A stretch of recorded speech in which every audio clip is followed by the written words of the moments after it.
This is an excellent question. I have over a dozen cages in my backyard full of foxes. So, how do I decide who goes with who? That probably sounded like something a hoarder would say if you have no idea what I do here. I run a home based wildlife rescue, and the majority of my residents at my sanctuary are foxes who have been displaced out of the exotic pet trade, rescued from fur farms. We have male and female combos, most likely to work. And then after that, I'd say male male combo and then female female combo. Now, listen, there are exceptions to every rule, literally every rule with foxes have to have room for exceptions. But in general, say I have a scenario where I have a lone female fox and I want to find her a cage mate because let's be honest, it's already sad that these animals have to live a life bound in captivity. So I don't like them living alone either. I would most likely, yes, be looking for a lone male fox who needs placement. But that leads me to two other points. That can be tricky because until I get that male fox here, no matter how much conversation I've had with their previous owner, if I've been able to talk to them and get any information at all, I don't know their exact temperament and how they're really going to act until I get them here. So there's a chance that they might not get along with that female fox. And now I might just be stuck with another lone fox who I have to put up an enclosure for. That is a reality of rescue. So, on that note, my next point, there are two main things that are very important when pairing up or grouping up foxes.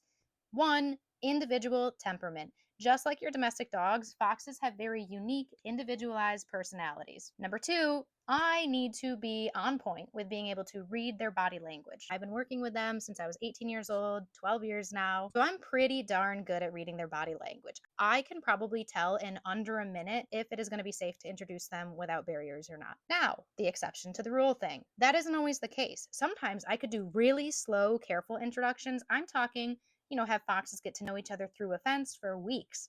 And then I go to take that barrier away, thinking I see all the best cues possible. And then, boom, that barrier is gone and it turns ugly. It could be the opposite. I could be getting kind of neutral cues or cues that I'm like, I can't tell if they just need to duke it out a little and then they'll be fine. And so I try it, and then suddenly they're best friends. Circling back to the actual combinations, a female fox with an extremely strong personality might not get along with a male fox who also has a very strong personality. It is more likely to work if that male fox has a very submissive, passive, sweet, go with the flow personality, which we see in humans a lot too, don't we? That pairing. But sometimes that's not always the case. Sometimes two foxes of opposite genders can get along great and they can be like a power couple. Similar sort of idea with female female or male male combos. For a female female combination to work, usually it has to be one of two things: two females who just both have submissive, sweet, passive temperaments, or they were either introduced as kits or one of them was introduced as a kit to an adult.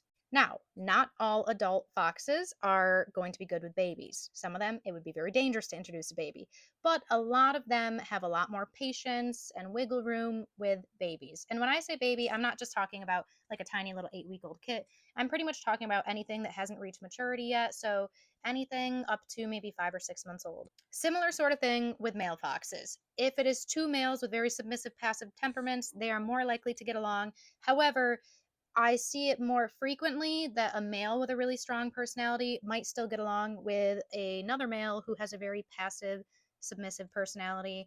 That's a little bit more likely than a strong female getting along with a really passive female, because a lot of times I will still see that strong female just want to bully the more passive, submissive female. And again, that's not to say that doesn't also happen with males. It's just a little bit less likely with a male male combo. If foxes are introduced or raised together as babies, usually regardless of gender, it will always work out. Again, there are some exceptions to that rule. I have had a couple cases where foxes grow up together and then they reach maturity and their adult personalities come in and it's a no-go. So I hope that all makes sense. Basically, there is no defined rule that I can give, and it really comes down to the individual fox. I will also say that I have never had any detrimental fights happen when introducing foxes that did not work out. The nice thing about them is that they are small enough, although they have a very strong, potentially dangerous bite, they are small enough that I can easily separate them. I'd like to make more videos like these in 2025, by the way, guys. So if you have any burning questions and I see them and I'm like, hey, that's a good idea, I bet a lot of people are wondering that,